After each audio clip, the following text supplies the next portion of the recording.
nak kena sikit lagi lah. Ni anak muda macam manja.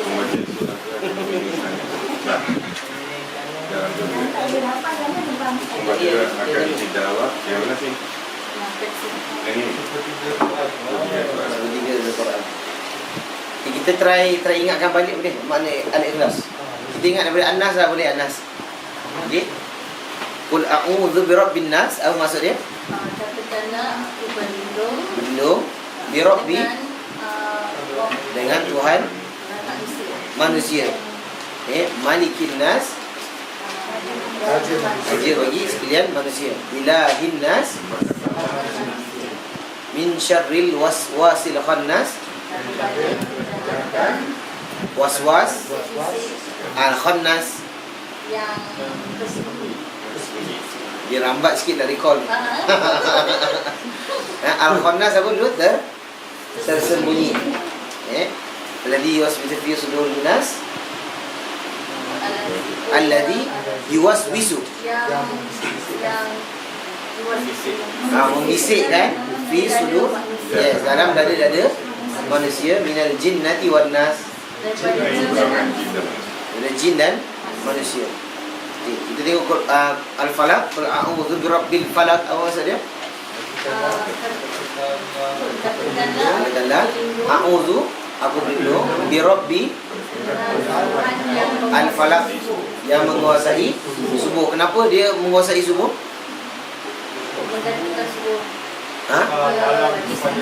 Yes, dia adalah waktu penukaran antara malam dengan siang. A'udzu birabbil falaq min syarri ma khalaq, kejahatan makhluknya. Khalaq min syarri ma khalaq, min syarri ghasiqin idza waqab, kejahatan malam apabila ia gelap gulita. Min syarri naffatsati fil 'uqad, kejahatan nafasat, tukang sihir yang menghembuskan fil 'uqad, pada simpulan-simpulan. Min syarri hasidin idza hasad, kejahatan apabila ia dengki. Seterusnya qul huwallahu ahad. Huwa, apa huwa? Dia Allah ahad, yang maha esa. Allahus samad, yes, tempat semua makhluk bergantung kepadanya. Lam yalid wa lam yulad,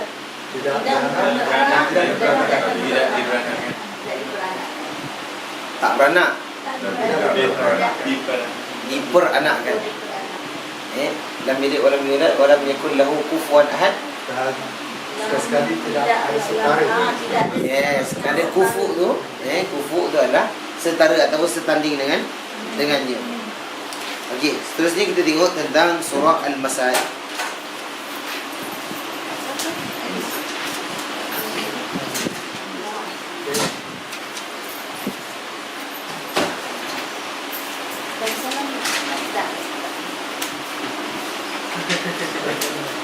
Sampai saya ada mati benar. Sama. Ini lagi tak. Apa nak pandang bisik. Okey, kita tengok surah Al-Masad. Bismillahirrahmanirrahim. Tabbat yada abi lahab wa tab. Apa maksud tabbat? Binasa dah ataupun celaka dah. Tabbat yada, dua tangan. Ni abi lahab, Abu Lahab, wa tab, dan binasa dah sekali lagi. Ni tabbat itu dah sekali tu dah binasa. Last pun dia tutup dengan binasa lagi. Sekali lagi tabbat siada abi lahab wa tab.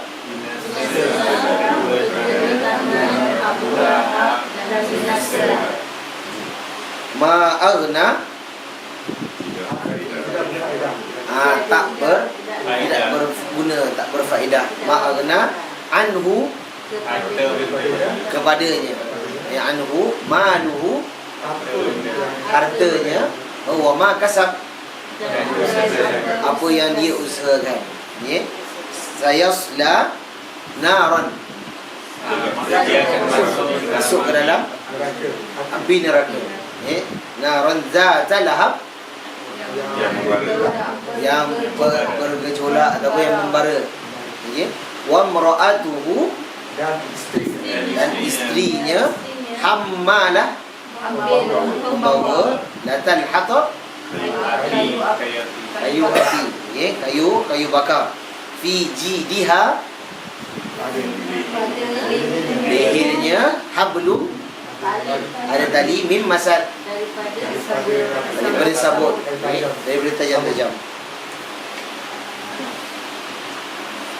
Okey, telah lalu perbahasan mengenai basmalah. Di dalam Al-Quran ini banyak hal ditunjukkan dengan jelas bahawa Rasulullah SAW benar, beliau tidak menyeru demi seorang raja atau kehormatan. Ia bukan untuk kepimpinan atas kaumnya. Para paman Rasulullah SAW dalam memperlakukan beliau dan memperlakukan Rabb beliau Azza wa Jalla terbagi menjadi 3 bahagian. Yang pertama, sebahagian beriman kepada beliau, ia berjihad bersama beliau dan berserah diri kepada Rabb alam semesta. Iaitu tahap orang yang menjumpa dengan Nabi.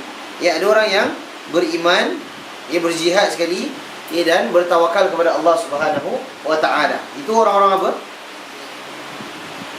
Itu orang-orang mukmin lah. Ya, sahabat-sahabat Nabi. Semua orang-orang Islam. Jadi itu dekat tepi itu ialah orang-orang beriman.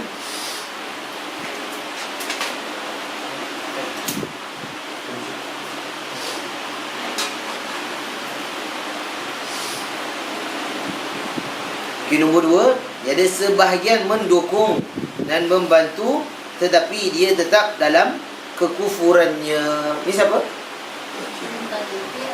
Pakciknya, ya Abu Talib. Ya Abu Talib. Ni antaranya pun atuknya, ya Abdul Muttalib. Yang first tu pun sebagian daripada paman-paman dia lah yang antara yang beriman tu. Jadi example tu macam Hamzah. Paman yang beriman siapa? Hamzah. Antaranya Abbas, Abbas bin Abdul Muttalib. Di sebahagian lagi memusuhi dan menentang, iaitulah kafir. Antaranya Abu Lahab. yang siapa jahat tak sama kan? Orang lain lah. Tak sama tak? Tak sama. Ya, ada pun yang pertama adalah Al-Abbas bin Abdul Muttalib dan Hamzah bin Abdul Muttalib. Ya, tetapi Abbas dia masuk Islam bila? Masa perang Mekah. Penaklukan Mekah. Abbas. Disebutkan Islam ya. Abbas waktu peperangan Badar, waktu tahun kedua Hijrah, waktu tu Nabi SAW perang orang-orang Mekah. Waktu tu Abbas ada sekali dalam peperangan daripada pihak orang kafir. Ya, tapi Nabi cakap dengan para sahabat, kalau kau jumpa Abbas jangan bunuh Abbas. Ya, jangan bunuh Abbas. Pasal apa? Pasal Nabi dah diberitahu bahawa dia akan masuk Islam, tapi lambat sikit. Ya, jadi itu pasal dalam antara orang tawanan yang kena tahan waktu peperangan Badar. Ini beza dengan Hamzah. Hamzah masuk awal dalam Islam. Yang kedua lebih utama daripada yang pertama, kerana yang kedua adalah satu di antara para syuhada terbaik di sisi Allah Azza wa Jalla. Siapa yang kedua tu? Hamzah. Yang Hamzah mati bila ni? Perang Uhud tahun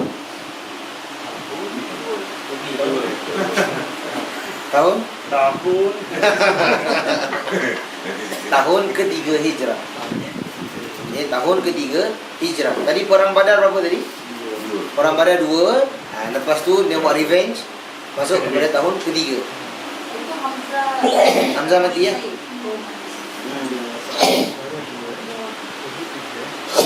Ustaz, saya nak tanya, nama-nama diorang Hamzah, Abu Talib, sama ada di Islam atau tidak, nama tetap dia tak tukar kan? Boleh lah, tak ada masalah. Nama tak payah tukar pun sebenarnya. Dan bin pun tak payah tukar.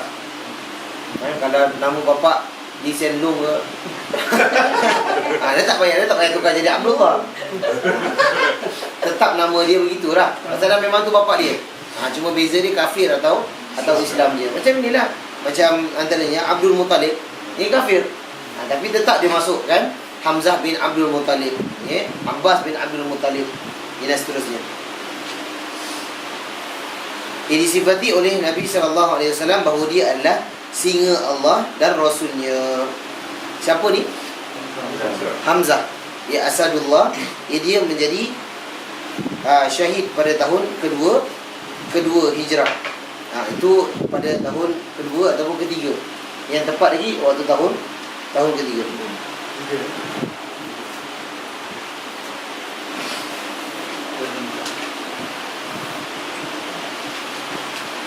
Sedangkan mereka yang mendukung dan membantu dengan tetap pada kekufurannya adalah Abu Talib.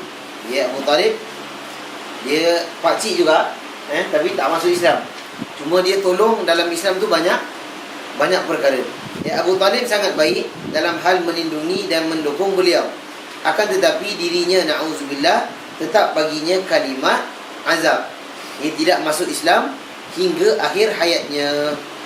Ketika sampai kesempatan terakhirnya di dunia, Nabi SAW hadir di dekatnya untuk mengajaknya masuk Islam, namun dia enggan. Bahkan mati dia tetap pada kata-katanya bahawa dia berada di dalam agama Abdul Muttalib. Akhirnya Nabi SAW memberikan syafaat kepadanya sehingga ia berada di dalam neraka yang paling dangkal, dan dia di atas kedua sandal yang mampu membuat mendidih otaknya. Itu siapa? Abu Talib. Ini dalam kisah yang masyhur, di mana Abu Talib banyak tolong Nabi. Masa waktu Abu Talib nak meninggal, Nabi SAW pergi kat sebelah dia, dan sebelah lagi ada siapa? Abu Jahal dengan Abu Lahab, yang dengan Abu Sufyan. Ni dua-dua hantu juga. Gangster kampung dusun. Jadi bila dia biasalah, kerana waktu yang terakhir sekali, dan itu Nabi SAW mengatakan apa? Al-a'malu bil khawatim. Semuanya amal itu yang akan dikira pada last sekali hidup kita. Walaupun kat dunia kita dah jahat macam mana pun, tapi at last kalau kita bertaubat, Allah akan ampunkan dosa kita. Jadi Abu Talib dah banyak tolong Nabi SAW. Jadi Nabi pun katakan, wahai pak cikgu, wahai Abu Talib, sebutkanlah kalimah yang dapat selamatkan kau daripada neraka. Dia boleh nak sebutkan, tetapi kerana ada orang kat tepi tu, ada orang kat tepi tu yang menghasut. Adakah kau nak masuk agama Muhammad, sedangkan kau nak tinggalkan agama atuk kau, agama bapak kau, iaitu pasal kita panggil agama Abdul Muttalib. Kenapa dia agama Abdul Muttalib? Abdul Muttalib jadi Tuhan ke? Tidak. Tapi Abdul Muttalib yang ketua berhala-berhala kat Mekah tu, dia cheat. Pasal apa dia jadi cheat? Pasal dia jumpa air Zam-Zam. Ingat tak? Abu Talib dia mimpi untuk korek kat tempat air Zam-Zam sekarang ni. Waktu tu dulu dah terputus. Lepas tu Abdul Muttalib, atuk Nabi, dia korek, orang datang semua, orang kutuk dia. Apa benda kau korek kat sini, tak ada apa pun. Last dah keluarnya air Zam-Zam, barulah dia sebagai ketua yang begitu orang segani lah. Jadi dekat situ semua berhala-berhala semua under dia punya custody . Jadi apa yang berlaku, dia pun Abu Talib takkan tak nak ikut agama bapa dia. Lalu dia pun mati dalam keadaan kafir. Keadaan kafir. Itu pun lepas tu Nabi SAW doakan dia. Boleh tak kita doa untuk orang kafir? Tak boleh. Tapi Nabi doa khusus untuk Nabi. Betul ni? Bila dia doa, dia minta apa? Dia minta Allah ampunkan dia. Lalu Allah pun turunkan ayat. Allah katakan apa? Innaka la tahdi man ahbabta walakin Allah yahdi man yasha. Sebenarnya engkau wahai Muhammad tak boleh nak bagi hidayah kepada siapa yang kau suka. Nabi pun kena sama. Ni pasal part hidayah, kita tak boleh nak suka hati. Kita bukan hidayah tu letak kat tangan kita. Nabi SAW pun ditegur oleh Allah Subhanahu Wa Taala, kerana Allah katakan kau tak boleh nak bagi hidayah kepada siapa yang kau suka, tapi aku bagi hidayah kepada siapa yang aku suka. Dan memang dia mati dalam keadaan kafir, maka dia tak boleh masuk Islam. Tetapi dia memang tak masuk Islam, cuma Allah bagi dia syafaat. Allah bagi dia syafaat atas banyaknya dia tolong Nabi SAW. Macam mana syafaat dia? Dia pakai sandal camel aktif. Dia pakai sandal daripada ataupun terompah daripada api neraka, di mana otak dia mendidih. Bayangkan kalau otak dia mendidih, habis kat tengah ni apa? Hancur. Bukan dia macam kartun, kat bawah pakai, kat atas rasa. Dia maksudnya apa? Tu memang semua hancur. Semua hancur. Dekat dalam tu lagi dah panas apa sampai dekat otak. Jadi ini antara bayangan neraka yang paling ringan. Subhanallah. Ini antara yang kita takutkan. Tapi insya-Allah lah, kita macam mana pun kita mati, selagi mana kita beriman, Allah Subhanahu Wa Taala akan masukkan kita dalam syurga. Sama ada nak diazab dulu ataupun Allah nak ampunkan. Dua-dua Allah boleh buat. Sama ada nanti ke akhirat, dosa-dosa kita ada tak? Ada. Kalau Allah nak azab, Allah boleh azab. Tapi kalau Allah tak nak azab, Allah boleh ampunkan. Kita boleh masuk terus syurga tanpa diazab. Jadi mudah-mudahan kita nak yang mana? Tanpa diazab lah, confirm. Mudah-mudahan Allah Subhanahu Wa Taala memberikan kita keringanan. Kerana kita dah sebutkan bahawa rahmat Allah kat dunia ni hanya rahmat Allah kat dunia berapa? 1%. Rahmat Allah kat dunia 1%. Rahmat Allah kat akhirat berapa persen? 99.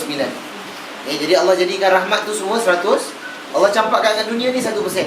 Dengan 1% ni lah kita sayang kat anak. Subhanallah. Nampak kan?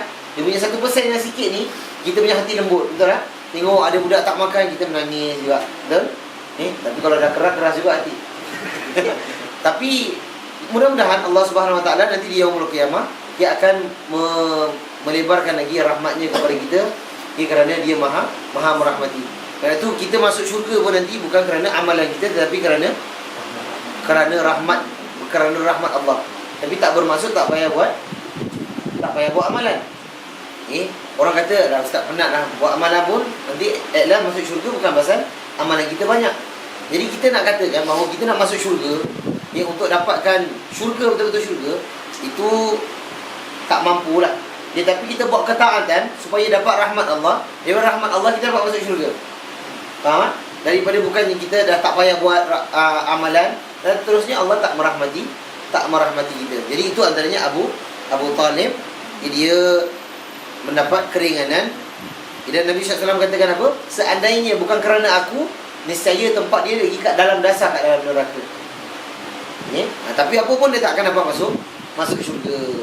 Jadi kat sini berlakunya pergaduhan. Kat sini berlakunya pergaduhan. Ia mengatakan bahawa atuk Nabi masuk dalam pakcik Nabi masuk dalam syurga. Yang diorang diorang mengatakan bahawa Abu Talib dia masuk syurga. Gitu juga dengan mak bapak Nabi. Hatta mereka dah tak ada idea, mereka mengatakan Allah bangunkan mereka balik, masuk Islam, mati balik. Ni mak bapak Nabi lah. Sekarang mak bapak Nabi kat mana pula? Ni pakcik Nabi. Mak bapak Nabi kat alam barzah. Betul ha. Saya tak cakap salah. Tak, kerana bila kita sebutkan tentang Abu Talib, Abu Talib akan terkena kepada bapak Nabi. Pasal bapak Nabi adik-beradik dia Abu Talib. Betul? Dan bapak Nabi mati sebelum Nabi SAW dilantik menjadi Rasul. Yang hatta dalam kandungan lagi bapak dia dah meninggal. Begitu juga dengan mak Nabi. Mak Nabi siapa nama? Siti? Tak ada Siti lah. Aminah je lah. Itu rahsia. Jadi Aminah, waktu dia meninggal, waktu tu umur Nabi berapa? 6 ke 9? Ya, ada dua riwayat. Salah satu mengatakan 6, satu mengatakan 9. Yang penting waktu tu umur Nabi belum menjadi Rasul. Betul? Jadi mereka duduk mati dalam Islam ke dalam kafir? Terus Jadi dia mati dalam keadaan musyrik, keadaan syirik. Ini kerana mereka mengikuti agama atuk mereka. Sama macam tadi Abdul Muttalib. Bukan tak ada agama. Sebelum tu ada agama. Contohnya agama Yahudi. Jadi mereka tunggu Nabi. Itu antara agama yang benar waktu tu lah. Walaupun ada yang salah. Yang masuk agama Nasrani. Ini pun ada juga. Tapi mereka tak masuk Yahudi, tak masuk Nasrani. Mereka ikut agama atuk moyang mereka. Jadi macam mana nak tahu yang bapa Nabi ni tak diampunkan? Ataupun mak Nabi masuk mana? Di antara sahabat Nabi SAW tanya kepada Rasulullah, "Ya Rasulullah, di manakah ayahku? Aina abi?" Lalu Nabi SAW mengatakan, ayah kau, tengok ayah dia, ayah sahabat tu mati dalam keadaan syirik. So Nabi katakan, nak abu kafinnar, sebenarnya bapak kau dalam neraka. Yang lepas dah sahabat tu sedih. Sahabat tu sedih lah bapak masuk neraka. Betul tak? Lalu Nabi SAW pun pergi kat dia balik. Nabi nak tenangkan dia. Inna abi wa abaka finnar. Sebenarnya bapakku dan bapakmu dua-dua dalam neraka. Begitu juga kalau tanya mak Nabi kat mana? Mak Nabi dalam alam barzah lah jadi. Cuma nak mengatakan bahawa bila Nabi SAW ziarah mak dia, jadi kat Abuak. Abuak kat mana? Abuak antara Mekah ni. Yes, antara Mekah dengan Madinah. Tapi bukan jalan sekarang lah. Dari jalan bahagian Yambuk.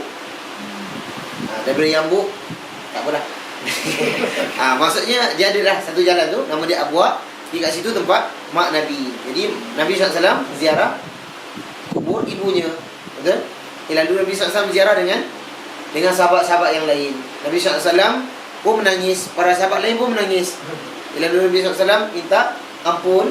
Tapi Allah SWT tak izinkan.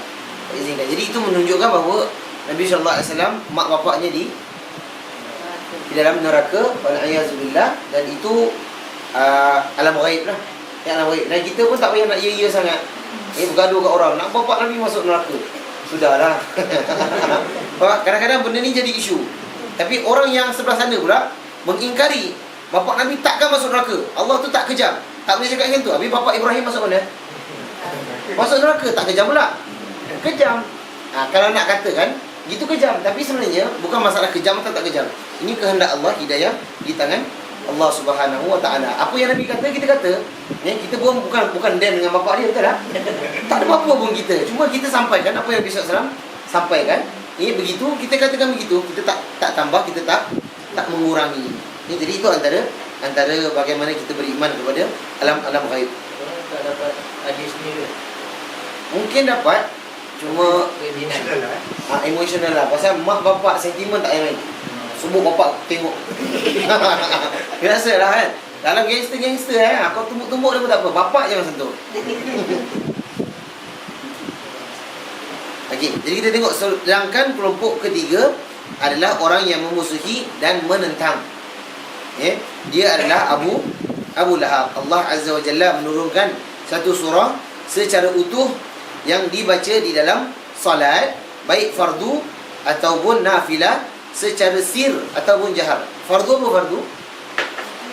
Salat fardu lah. Nafilah salat sunat. Nafil itu salat sunat. Secara sir apa? Secara sir? Secara perlahan. Jahar secara kuat. Orang akan mendapatkan pahala dengan membacanya. Setiap huruf dengan 10 kebaikan berkenaan dengan dirinya. Allah Subhanahu Wa Taala berfirman. Jadi subhanallah, kita baca tentang surah Abu Lahab ni. Abu Lahab, dia surah ni surah yang memuji ke yang mencela? Mencela. Tapi dengan mencelanya Abu Lahab kita dapat pahala. Nampak tak? Subhanallah. Jadi itu pasal Islam, dia ada dua-dua. Dia ada targhib wa tarhib. Dia ada kita memuji orang, dan ada satu kita memberi ancaman. Antaranya adalah ancaman yang diberikan kepada Abu Lahab. Sedangkan Abu Lahab tu buat slide satu kali je. Waktu ni terus Allah turunkan ayat, dan ayat tu tak dihapuskan. Walaupun Abu Lahab dah tak ada, dah mati. Isteri dia pun dah mati. Tapi kita baca ni, kita dapat pahala. Dan dia akan terus dilaknat sampai ke yaumul qiyamah. Jadi ni antara mukjizat Allah Subhanahu Wa Taala. Kita mencela dia, kita dapat pahala. Tapi yang paling tak suka surah ni siapa? Orang Syiah. Orang Syiah tak suka kita baca surah ni. Kita suka baca surah ni kerana ni ayat Quran lah. Betul? Orang Syiah mengatakan surah ni tak boleh dibaca. Pasal dia sayangkan Abu Lahab. Kalau tengok dia takkan baca. Tengok kat mana-mana. Pergi Iran, dia tengok pasang mic. Dia takkan baca surah Abu Lahab. Ini pasal dia akan angkat tokoh-tokoh ni sebagai orang-orang yang dipuji, dan dia menjadikan sentimen ini kan ahli keluarga Nabi. Dia jadikan Abu Lahab. Jadi antaranya, jadi diorang mengatakan surah ni tak sesuai untuk dibaca. Ini masalah Syiah lah. Kita macam mana tak sesuai pun bagi otak kita, tetapi ini kan firman Allah Subhanahu wa ta'ala. Apa yang tak sesuainya, ya Allah yang jadikan kita. Okey, jadi kita tengok ayat yang pertama, tabbat yada abi lahabin wa tab. Binasalah kedua tangan Abu Lahab. Ini adalah penolakan atas Abu Lahab ketika dikumpulkan oleh Nabi SAW untuk menyeru mereka kepada Allah Azza wa Jalla, sehingga beliau bisa memberikan berita gembira atau peringatan, sehingga ketika Abu Lahab berkata, tabballak alihadza jama'tana, binasalah engkau, untuk inikah engkau mengumpulkan kami. Ini waktu bila ni? Mau kumpul kat mana? Gunung apa? Kinabalu.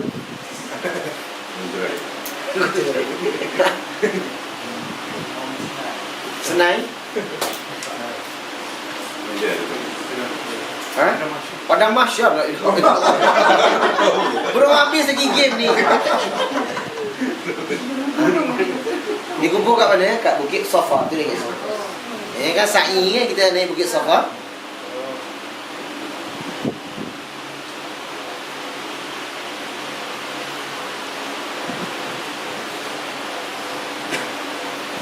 Yang kisahnya kita dah kisahkan dulu kan. Tak pernah cerita kan kisah ni? Belum kan? Waktu tu Nabi SAW bersama dengan Nabi naik kat Bukit Safa. Dan apa yang berlaku, Nabi SAW pun panggil orang-orang Arab. Panggil orang Arab. Dan kita nak kena tahu, orang yang naik kat Bukit Safa untuk nak panggil orang, itu bukannya nak panggil, nak gosip, ya, ataupun nak ceritakan kucing aku mati. Dia bukan satu perkara yang simple-simple lah. Maksudnya siapa naik kat situ nak panggil orang, itu maksudnya ni nak umumkan perang. Yes, boleh naik. Ni nak umumkan kita menang ke, apa, siapa kalah ke. Tu naik kat Bukit Safa. Jadi Nabi SAW bila panjat kat Bukit Safa, dia pun panggil orang, dan orang pun tahu, ini bukan perkara yang kecil, ini perkara yang besar. Hatta dalam kat rumah-rumah bila orang dengar, orang pun mengatakan apa?